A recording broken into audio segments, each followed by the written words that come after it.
Hello, everybody. So this is Rome the Pacifist again, coming to bring some ideas of businesses that could be, you know, put in place in Africa by the diaspora, or really by anybody that is interested in investing in Africa. Um, Last time I did talk about the business of dry cleaning, how really the diaspora could dominate that sector right now, because I'm not seeing a lot of competitiveness in it.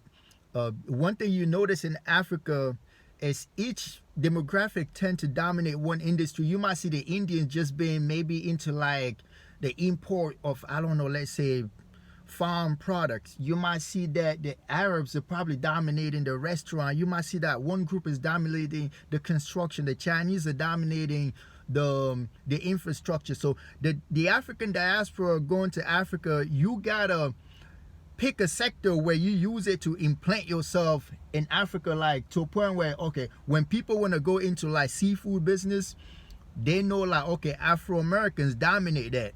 When people want to get into maybe the entertainment business, they know, okay, Jamaicans dominate that. That's how you implant yourself in a place, because they give you that structural strength, as a group. You can rely on each other knowledge before you even expand. If you look, when the Chinese got to Africa, they started first with the infrastructure, but now they into banking, they into communication, cell phones and stuff like that. Last time, like I said, I did talk about the dry cleaning business that, the diaspora can really invest in that and, and dominate it in a city like Dakar. You could buy these machines in China, you could buy them in the US and set up these dry cleaning business. It's something that I'm seeing the future in Africa.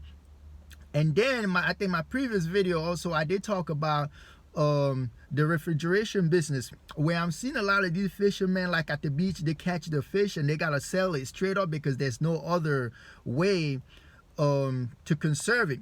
So if you like a dude from the US, let's say an African American dude or an African dude from abroad, you got maybe $40,000. You can set up these structure easy. You can set up this structure, buy fish at low price on the market and then sell it. You can open a seafood restaurant. That's how you dominate stuff. And then a lot of people like the Motu in the Gambia, they could come and be buying stuff from you. That's how community, set up what I call an industrial conglomerate. So now you go to Gambia, let's say an African American dude got like a cooling system where he's conserving fish and all these other stuff. Motu could buy from him. Another brother or sister from America, Jamaica, Haiti, go to Africa. Other Africans abroad come. Now they start buying from him, and that's how he expands. And he could start setting up structure even here in America. Like I said, man, you got this American citizenship. Use it to your advantage.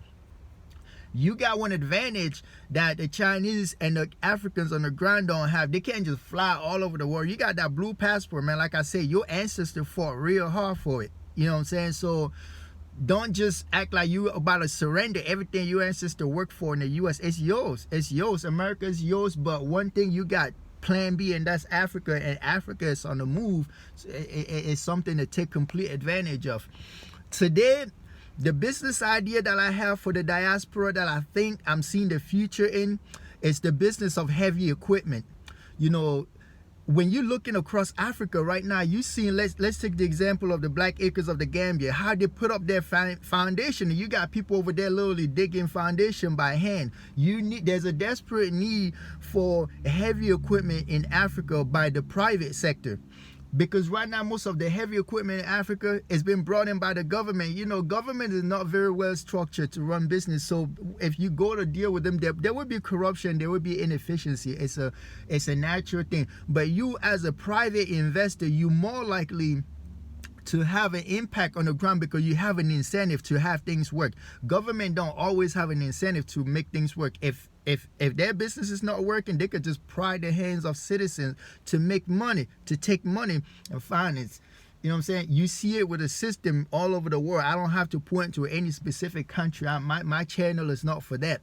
But imagine the Black Acres of the Gambia. It took them 5 years to build that little house. But imagine if they had like a tractor to dig foundation, the backhoe tractors, it would have, they would have gotten that thing done a long time ago. That's what the Chinese are doing. That's how they, that's how they dominating stuff on the continent. imagine, let's say he want to build a 2-story building. There's all these sky, all these sky lift that you can climb on it and just fire it up, and it would take you up the sky. But what I'm seeing in Africa is people are having to carry like buckets of sands and cement from the floor up. It's tiring, it's slow, and that's why the rest of the world is moving 10 times faster.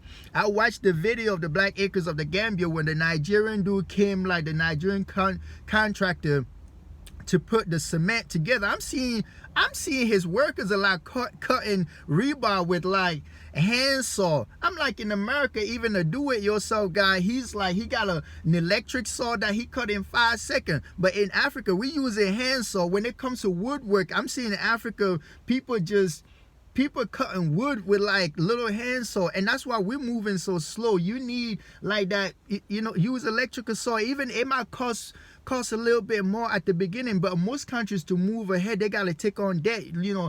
If they gotta borrow money to get this equipment, they gotta do it, because Africa's not gonna go ahead if it's not using the right equipment.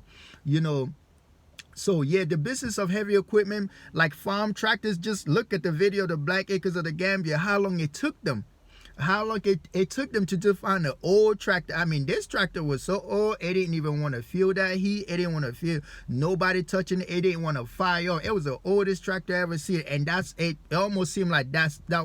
I mean, for Sweet Daddy to find that tractor, it must have been like the only tractor in the Gambia. So sometimes our Kathy get mad, and I can understand her frustration. She's a little bit too much. But deep inside, a lot of us Africans are feeling the same way. Like, damn, man, how the rest of the world is doing everything so fast, and we're just so far behind. Like, we building Africa at the caveman speed. No, we gotta like move to the 21st century. I say I'm not a YouTube warrior. I got operations in Africa. I'm a blue collar worker. I just came off work, and I was like, man, because I be making these videos when I'm already sat down at home. I don't be really having that energy to communicate, So, but yeah, heavy equipment business, man. That's something that the diaspora can really dominate right now on the private sector. So when somebody got to build their house, they don't have like 30 people trying to dig the foundation by hand.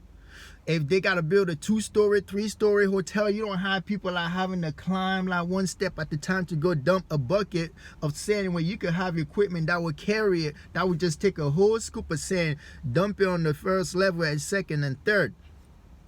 And farm tractors, also look into that, and if you want to invest in that, I know they might be a little pricey, but that's where unity come into play. When you look at the state of Israel, how the Jewish descendant built it was really one person at the time. They came together and said, hey, we're gonna create like we're gonna create a construction company in Israel. We're gonna create like a research and development industry in Israel. They started from the ground up. They were like, we're gonna start like maybe a jewelry industry in Israel, and they came together as team, like 5, 10, 15 Jewish company come together, a family come together, and that requires trust. One thing I'm seeing in the Black community all over the world is a lack of trust, and people wasting too much of their time like politicizing. I'm watching a lot of the repats spending more of their time doing politics, and really nothing is getting done. I mean, I'm not seeing any repat right now that got a concrete business on the ground, because you could talk all the politics all day, but people are only going to respect you based on the result you're producing. You can make all the videos saying, oh, Africa needs to do this. I don't like the way things are in this country. I don't like the way things are in this country. If you really a force for change, the people are going to say, okay, you don't like it. Do you have a solution? If they ask you, do you have a solution? And you just, they're looking at you like you're dumber than they. You're dumber than they are.